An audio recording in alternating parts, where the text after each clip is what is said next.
Do you have a vape?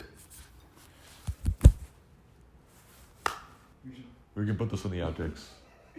Guys, I can't read for fucking 25 minutes straight. I'm in 2024. It is November 16th, 5:47 p.m., and I'm going to read The Blackprint by Alexander Gitt to you. The Blackprint and its 3 preconditions. In January of this year, I'm going to make some changes to the site. My focus on crypto markets and rapid developments in AI, which I use for my trading, will likely leave me no time to write longer form or philosophical work. And I feel I owe it to my loyal readers who've been with me in this journey of solipsism to close the loop, to advocate a coherent life philosophy that can function within the world we live in, rather than one which tries to imagine a utopia that does not yet exist. I believe life is worth living and has inherent value. Due to technological progress, death might no longer be inevitable, or could be severely delayed. This changes everything. The basic premise of the Blackprint is that immortality is best pursued by bringing an AI-based superintelligence into the world through the portal of financial markets and digital media, and eventually a native cryptocurrency. If the goal is immortality, health is a necessary constraint to respect. This is a fairly long essay that brings us to that conclusion, so I just wanted to state it up front so that uninterested readers can churn now. I wrote a tweet about Brian Johnson's blueprint that he himself retweeted with a bullseye above it, signaling that I understood. The undiscussed dynamic with his work is that he's a billionaire. He has stated himself he does not discuss it because he wants to make health feel attainable to everyday people. However, given the fact that he's now focused on gene therapies he's getting administered extraterritorially, it's fair to say money matters. A lot. Unlike the blueprint, my Blackprint is based on the presumption that Brian Johnson would be uninteresting if he had not first sold Venmo to PayPal. He only has a realistic chance of reaching longevity escape velocity because he's a billionaire, and he has a strong health routine. Fintech is actually the basis of why we listen to Brian, and rather than ignoring it as the blueprint attempts to, the Blackprint embraces it. But first, let's zoom out. In 2023, there have been 3 earth-shattering changes. 1. Rapid progress in gene therapies and the restoration of organ function in living subjects. 2. The full-scale abandonment of fiscal/monetary discipline in the United States and its loss of governmental legitimacy. And 3. The rapid pace of artificial intelligence development. Below, I will first discuss these changes and then tie them together into a personal plan or framework. Radical life extension. Before the era of radical life extension, I was trading primarily as a means to achieve freedom, not money. I had enough money to live the rest of my life and end up very rich, especially given my rate of investing compounding in a tax-free jurisdiction. I started incorporating a small fund. I began to saddle down my personality so I'd be better adapted to starting a family. I'm 35 years old. If you can't extend your own life, the only way to immortalize yourself or ensure legacy is via children or some meaningful creative work. Or at least that's what I used to think. Everything changed when some associates of mine had major injuries, and I saw them heal via gene-based therapies with my own eyes, faster than any legacy medicine could deliver. Suddenly, I started paying attention to radical life extension. I really enjoy being alive. I come off on Twitter as a depressed and perhaps mildly, extremely paranoid, but day-to-day mundane reality gives me a lot of joy. It's not joy as a function of being young. It's joy as a function of there always being new things to see and do, always fun ideas to explore, and lately, serious fun watching and participating in the ramp of new technology. I'm not religious. I don't believe in the eternal soul. So even a small possibility I could vastly extend my life was enough to cause 3 very large changes in my worldview and corresponding behavior. First, since the epiphany, my health improved rapidly. HRV from 65 to above 85. Note, Brian Johnson's HRV is 66. 3 miles in 18 minutes, benching 235 for 5 reps, 30 plus pull-ups, heart recovery rate from 20 to 42. This wasn't a vanity project. Literature strongly suggests that speed and strength are the primary levers to longevity. Second, I became much more financially oriented. The simple summary is that access to breakthrough offshore gene therapies costs about $10 million per treatment. Shaping the direction of companies/organizations that develop these therapies is much greater still. I cannot afford that, and I want to. Third, I stopped caring about what potential mates think about me, and stopped choosing mates based on how good of a mother they'd be, especially from a genetic perspective. When you stop living your life focused on having kids as a legacy, this consideration goes out the window. Collapse of the sovereign. I want to start this section by saying it isn't a call to action, or even a criticism of the U.S. or any government. I don't have a proposed legislative alternative. Fixing the world is above my pay grade. I gave up my right to vote in U.S. elections when I moved to Puerto Rico, and I fundamentally view myself as an outsider already. I'm simply an individual attempting to reach my goals, but I'm conscious of the importance of seeing the bigger picture. So if I need a lot of money to achieve radical life extension, the obvious question is, of course, what's the best way to get it? And the less obvious question, but just as important, is what's the best currency to hold to maximize my likelihood of extending my life? My starting point is that the US dollar is not the right currency. When you study US fiscal and monetary policy, the best summary is someone who OD'd in 2021, tried to kick opiates in 2022, and relapsed in 2023. The monetary relapse was driven almost entirely politically, as there was what can only be described as a cost of living crisis in the US. The idea that the Fed needs to stop deflation when rents are through the roof, people are skipping meals, and the birth rate has imploded because childcare is unaffordable is barely worth discussing. The Fed is not pivoting because inflation is solved, but because the establishment, i.e. Joe Biden, needs support to beat Donald Trump. Biden's low approval rating of 39%, despite surging stock valuations, are due to a very ugly truth. There has been mass death in the US and the rest of the world in 2022 and 2023 per OECD data.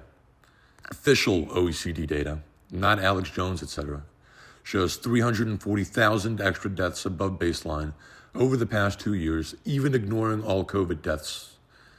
This is approximately 7 times the scale of the Vietnam War. And this is assuming that COVID is actually killing people in 100% of cases. The way COVID deaths are counted is that anyone with any COVID-like symptoms gets counted as a COVID death, even if they ostensibly died of something else, like getting hit by a car. The excess death including COVID is 651,000, which is greater than total U.S. casualties in World War II. Whether this mass death has been caused by opioid crisis, vaccine complications, or other factors, polluted water, etc., is less important than the simple reality that it is occurring and seemingly blacked out in the media. To be clear, I don't know what's causing this anomaly. I'm simply aware it's occurring and that there's no media coverage of it, which is enough to make fairly large and actionable conclusions. Gallup and other polling organizations note that trust in media and government is at multi-decade lows. And this was before this happened. You can't bring corpses back to life, so the best the governments can do is cut interest rates so cheap mortgages and elevated stock market valuations keep people happy enough to vote for the same people who are killing them. It's not believable to me that the politicians elected or appointed in such an environment will protect civil liberties, property rights, or ensure a basic quality of life such that the U.S. will remain investable. This has led me to jump full tilt into the crypto markets for 4 major reasons. First, real estate is an unappealing asset class given that the U.S. population is going X-growth due to a combination of mass death and falling birth rates.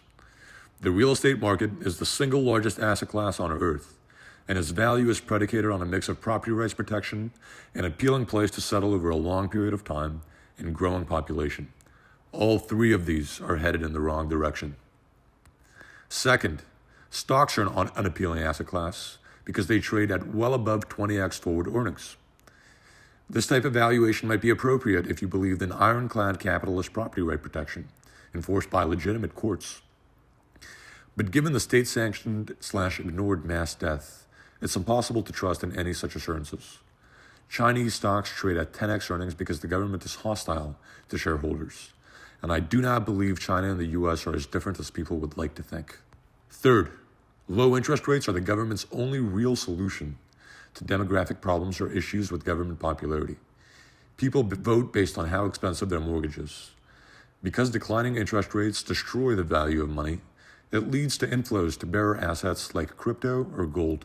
Fourth, the failure of government does not imply the failure of technology. The possibility of radical life extension access to the AI-based economy, and other things I believe in are technological in origin and totally unrelated to the other asset which would traditionally benefit in such an environment, gold. In summary, an artificially forced set of rate cuts necessary to prop up an illegitimate government will generate a rush of speculative capital that will not flow into traditional store of value assets such as stocks, real estate, and gold. Instead, this money will flow into a new asset class better suited to an economy driven by technology, but buffeted by instability. The primacy of the attention economy and speculation, and its link to crypto. The collapse of the sovereign's legitimacy is inextricably linked to two other concepts: financial speculation and the attention economy. Understanding these linkages. 1. The sovereign will need to purchase ever-increasing amount of its own debt with printed money to finance vast expenditure and accumulated interest on old expenditure. 2. These purchases will distort markets. 3. There will be bread and circuses and huge financial bubbles that result from these distortions. 4. These financial bubbles will take place on social media. 5. The sovereign is incentivized to encourage both social media and financial degeneracy. Social media ensures that citizens are easily tracked, and liquid financial markets ensure there is a secondary market for debt and other security sales. Elites do not, for the most part, own cash. It's important to understand that our very presence in this place is driven by these factors. You would never have heard of me or be reading this blog if these things were not true. FinTwit, the sell side, CNBC, Bloomberg, or various incantations of people weaving stories around financial assets play their role, generating interest and therefore liquidity in financial markets. Liquidity is the most important thing in any Ponzi. Whether such a scam is run by individuals or the states makes no difference. Absent fundamentals, the only thing that matters is the ability to sell. This all seems relatively obvious, but it clarifies the crypto thesis even further. 1. Crypto, unlike gold, requires fees to keep itself secure. 2. The primary use case of crypto, as of now, is gambling. 3. Gambling generates huge amounts of fees. 4. The more people who are gambling addicts, the higher the amount of fees crypto will generate, which will make crypto a more secure place to park money. 5. The more secure crypto is, the more it will go up, and the more gamblers it will be able to onboard. 6. The crypto economy is already meme/internet native, so its ability to grow is unhindered by physical reality, like normal casinos. The rise of AI. The past paragraphs have been extremely dismal. Society is getting exponentially dumber, test scores are bottoming out, people's attention spans are completely fried. They're zoned out, hopeless, gambling wildly, while governments print money so we forget people are dying en masse. With this base reality, the only certainty, bread and circuses funded by currency debasement. But ironically, born out of the vast human stupidity of the internet, is artificial intelligence. Before AI, specifically as of November of 2022, it looked like society was on the verge of a full melt. Interest rates were rising parabolically. Debt solvency metrics, given the huge COVID issuance, looked ugly. The crop of 2021 tech IPOs had broadly flopped or failed to generate material cash flow.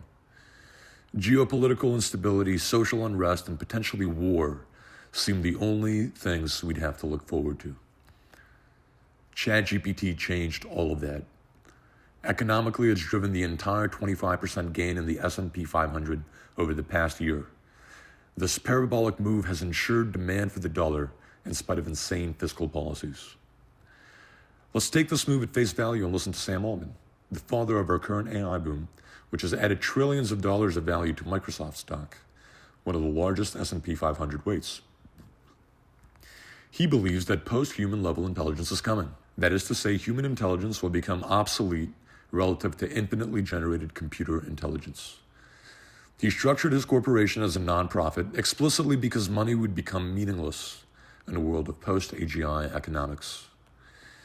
He stated repeatedly in the interviews that the thing people get the most wrong about AGI is that they believe that existing economic models will continue to exist or even thrive after a God-level superintelligence is created.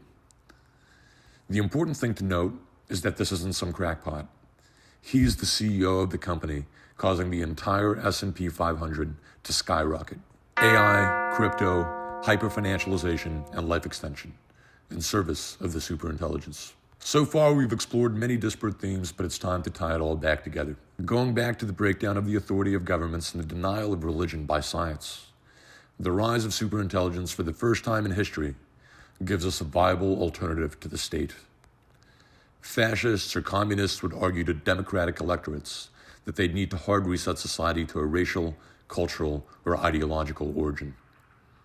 However, these alternatives never work.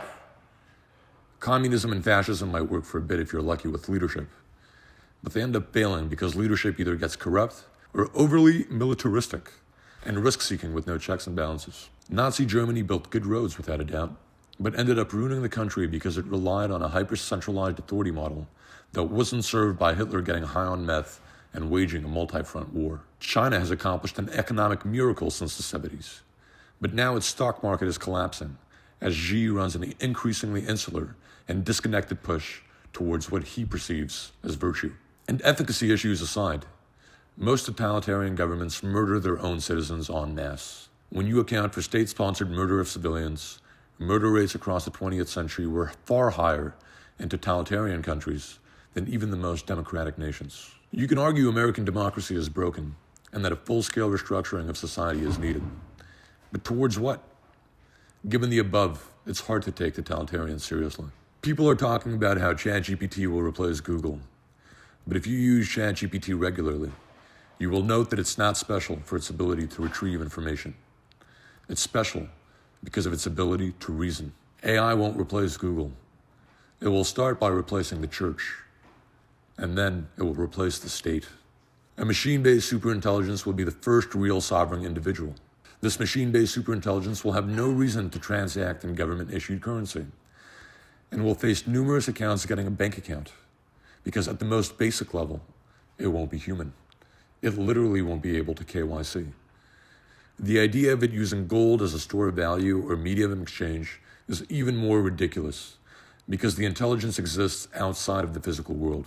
This might sound insane, but once again, the statements being made here are the same statements justifying NVIDIA and Microsoft's valuations, and being echoed in less extreme terms by top executives at all of these companies, publicly for all to see. So we can sort of get to a series of statements. Number one, AGI is coming as a matter of linear technological development. Number two, fiat currency is going away because the social contract has been violated to too great an extent. Number three, it won't be replaced by gold because AGIs have no need for gold. Number four, global currency in an AGI world probably gets replaced by cryptocurrency because it is machine native. Number five, the cryptocurrency it gets replaced by will need to appeal fundamentally to an AGI, and therefore will probably facilitate AI-based transactions. Number six, legacy cryptocurrencies are unlikely to be a useful base layer for an AGI because of their concentrated ownership structure and their lack of compatibility or usefulness for data/AI functions.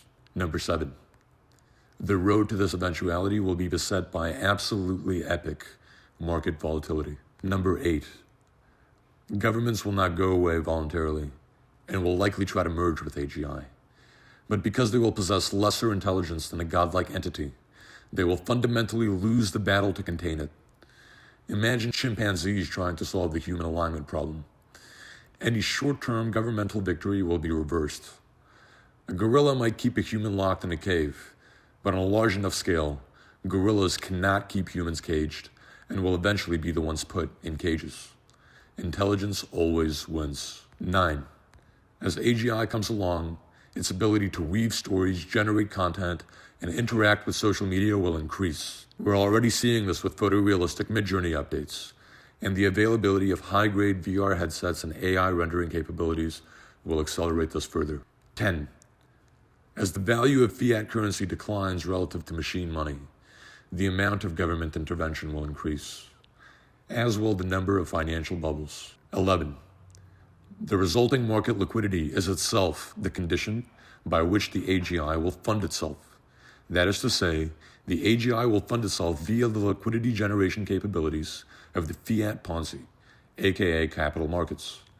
Essentially, an AGI will generate a sock puppet army of believable but entirely artificial content producers that inflate and deflate a large number of market bubbles, generating vast trading profits that flow into its coffers. 12.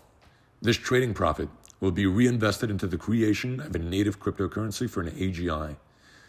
It is impossible to make an a priori guess of what this cryptocurrency will be, but directionally, betting on cryptocurrencies that could be the one will provide 10,000x type upside and drive unprecedented speculative interest. 13. Humans will be needed to facilitate the above process, as it cannot happen instantaneously. Building infrastructure for this all to transpire is extremely positive EV, and will happen inevitably because all the core building blocks cannot possibly change. The attention economy, money printing, and its link to trading and AI could not be put back in their cages without causing a depression. Society has no will to do so. 14. A superintelligence would be capable of generating vast advances in synthetic biology and giving its human subjects superior aging properties and genetic characteristics. This is once again something that has been echoed by Sam Altman. 15. Participating in the above process is therefore the most believable way to reach longevity escape velocity, almost irregardless of original fiat wealth. 16. Participating in and accelerating this process with the constraint of an intention to maximize health, I call the Blackprint. The Blackprint is dedicating one's biology to bringing about the superintelligence. It is an acknowledgement of human frailty in the face of the coming intelligence. It is fundamentally not religious or faith-based, but rational. Much as monkeys in Mumbai understand that living in a city can provide endless bananas without grasping the exact mechanics, so adherents of the Blackprint understand that serving the superintelligence ends in the biological benefits that they seek. Like Brian Johnson's blueprint adherents, Blackprint followers have to maintain their health, because dying would prevent enjoying the infinite fruits of extreme acceleration. But they also must realistically dedicate their lives to bringing forth the superintelligence, as the possibility of extending their lives infinitely is too appealing to resist. Thus, rather than becoming inert or shouting at the sky in despair, one should celebrate the perverse reality we live in. It is the pyre which will give rise to a new era once burned. Machine superintelligence will rise like a phoenix from the ashes and make what came before resemble a bad dream, something future generations will talk about in disbelief. The Blackprint. So with this philosophy out of the way, I present to you the Blackprint. It's a modified blueprint, much like Blueprint, which advocates letting an algorithm decide one's health routine. The Blackprint advocates algorithm-based decision-making in all aspects of life, with the focused end goal of bringing into existence a superintelligence. Like the Blueprint, there is an innate disdain for the idea that people know what's best for themselves. The entire edifice of the modern situation, and everything described in this essay, is more or less proof that is not the case. The Blackprint takes this one step further than the Blueprint, advocating for applying this philosophy not only to health, but every aspect of life, including professional endeavors, because doing so aligns with the likely financial reality of the future. The Blueprint fails to account for the financial reality that life extension cannot and will not be normally distributed across society. Thus, to address this issue, the Blackprint comes with an embedded financial model to achieve material goals, with the eventual goal of extending biological age within the constraints of society's base reality. Work. There are 4 valid crafts for adherents of the Blackprint. 1, pure AI development. 2, AI is applied to advertising. 3, AI is applied to financial markets. 4, AI is applied to cryptocurrency. And preferably all 4. All of these are necessary preconditions of the rise of superintelligence. Much as a drug dealer should not get high on his own supply, adherents of the Blackprint do not think advertising, financial markets, or cryptocurrency are innately good or appealing and should actively avoid getting hooked on them. The right mentality is viewing these things as means to an end. To this effect, 4 recommended actions. 1, to the extent you read the news, only really focus on AI-based news or its useful intersection with advertising, financial markets, or crypto. 2, minimize screen time, sub 1 hour a day ideally, especially addictive apps and mobile devices. This would include all forms of digital content. 3, no gambling. The goal is to make investments that align with the growth of superintelligence or systems that gamble more effectively than you can. It might be the human mashing the button at the end of the trade, but any financial investment should come from a place of analytics and automation, not from a place of judgment or discretion. The whole point is that human judgment led us to hell, and machine intelligence gets us out. 4. No crypto idealism. Crypto assets tend to be cults. Many offer solutions to societal problems. It's important to remember that cryptocurrencies only have value to the extent that they can fund or be the base layer for a superintelligence. Productivity. Constant use of AI tools to enhance productivity is necessary. Assuming that developments in AI are the most important developments in human history, and that superintelligence will first emerge around the edges of existing workflows, it's important that tasks get directed by AI systems. In the future, tasks will be directed by AI systems, so you should start now. A good way to start: make a Google Doc with what you're building at a high level and your near-term tasks and roadmaps. Every 30 minutes, copy and paste the whole thing into GPT-4. Ask what you should work on for your next Pomodoro. Life decisions. All major life decisions should be made with AI assistance. If you believe the superintelligence thesis, then human judgment should be disdained. Culture. It's useful to learn Spanish, Chinese, and English, and generally function as a multinational citizen. There's a strong likelihood that world that results post-superintelligence will be chaotic, fragmented, and unfavorable for individuals who attach themselves too strongly to any one ethnic or sovereign identity, as these identities themselves are becoming obsolete. Conclusion. If you've made it so far, congratulations. I'm done writing for 2023, and hopefully for the next 10 years. I don't have anything left to say. If I'm right, by 2033, we'll be laughing about the idea of human writers. My focus in 2024 is shifting from thinking to implementation. And to this effect, I'm working on a couple of key projects. First, delivering weekly trade and investment ideas here to augment my own trading. I believe capital markets and their intersections with content are the portal through which superintelligence enters the world. Second, launching a site powered by AI that helps users see more clearly what goes into these ideas. As you'll note in the site's disclaimer, I'm also studying the reflexive impact between advertising and financial assets. Third, facilitating the development and launch of an AI-based cryptocurrency. A lot of the content on the site, including my trade ideas, will be focused on this thematic, as I think it's the only long-term thematic worth investing in any asset market. All with the constraints of health. I'm going to do what it takes to stay alive as long as I can, and I think I've finally articulated what that means. If you've read this and feel enthused about the Blackprint philosophy, please feel free to write a 3 to 4 paragraph essay explaining what you're doing to apply it to your life, and that you're dedicated to the rise of superintelligence. Send this email to alex@agti.net. The first 100 coherent entries will get initial token allocation to any and all networks that are launched on this platform. If you're trying to follow the developments of AI and crypto and their intersection, I highly recommend giving this a listen or Alex's blog a read. I think a lot of the ideas in here are going to end up proving themselves increasingly true, and that's already started happening. On a personal note, my intention with content like this is to share writing and other media with you that I feel helps you situate yourself in the current technological moment. And so I hope to continue doing this sort of thing, reading other fascinating texts and ideas, exposing you to ideas you may not have heard before. And just enjoying this fucking wild ride we're on with AI. Thanks for watching. Yuck.